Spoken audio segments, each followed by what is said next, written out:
ছোলা বা ছোলা ছানা হচ্ছে মিশরীয় বীজগুলোর মধ্যে অন্যতম, আর এটা ফ্যাবেসি পরিবারের একটি বার্ষিক লেবু সাবফ্যামিলি ফ্যাভয়েডিয়া ভোজ্য বীজের জন্য চাষ করা হয়ে থাকে।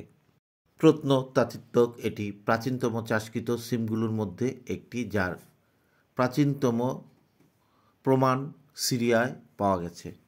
জাগতিক সকল প্রোটিনযুক্ত খাবারগুলোর মধ্যে শুধুমাত্র ছোলাতেই প্রচুর পরিমাণে এই প্রোটিন বিদ্যমান থাকে।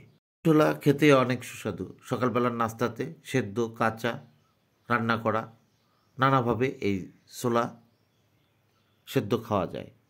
এছাড়াও রন্ধনশৈলীর একটি গুরুত্বপূর্ণ অংশ হিসাবে এটি সালাদ, স্যুপ এবং স্টু তরকারিতে, চানা মশলায়, অন্যান্য খাদ্য পণ্যগুলিতে ব্যবহার করা হয়ে থাকে।